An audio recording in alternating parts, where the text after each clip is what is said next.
We interrupt the Waves music to bring you an interview from Contamination, St. Louis's own sci-fi, horror, and pop culture convention. This is Gabrielle with KCFV 89.5, and I have Bishop Stevens here with me today.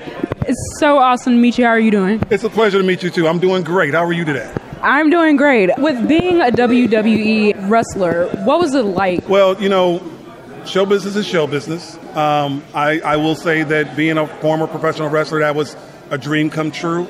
And it was like one of the greatest things that ever happened to me. But now, you know, as an actor, you always think you've hit that pinnacle in life.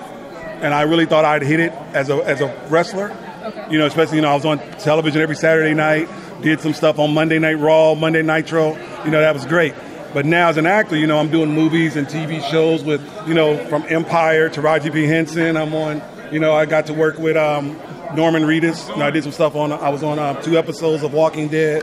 So, I just got to doing something not too long ago for DC's Legends. So, now I'm hitting that pinnacle now, so now I'm seeing a whole nother level. But honestly, I would never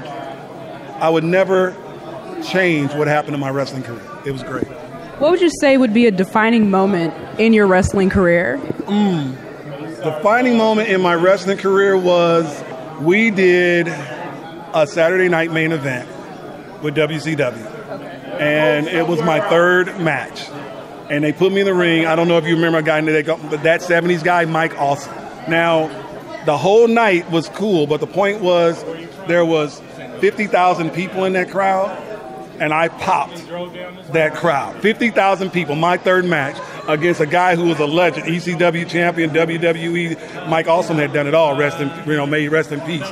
But for me to pop a crowd, with Mike, that was crazy.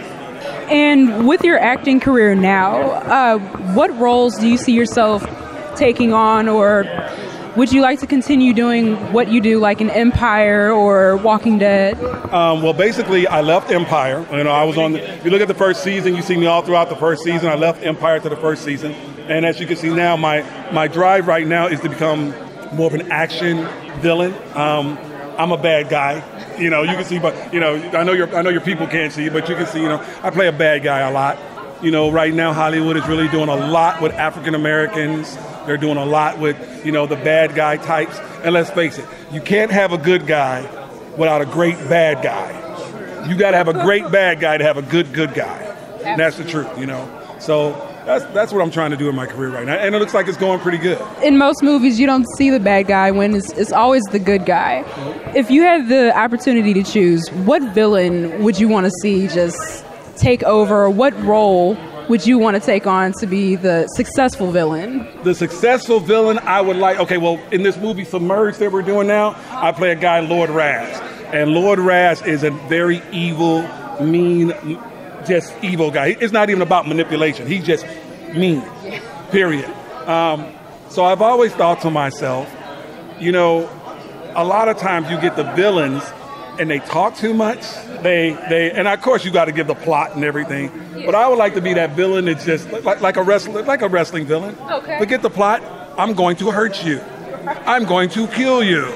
I'm going to destroy you. Right. That's what I want. I want to see a villain like that. All this, let me give the plot away. Let me do this. Yeah. But let's face it.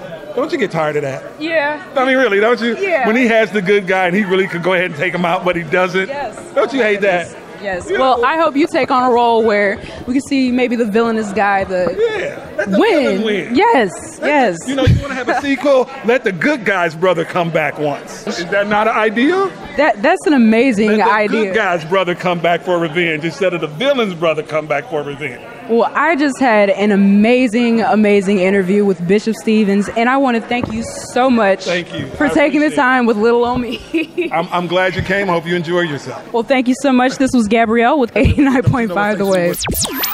For more information about Contamination, check out their Facebook at facebook.com/contaminationstl. And for more interviews from the con, check out our Facebook at facebook.com/thewavestl. Stay tuned to 89.5 The Wave for more from Contamination.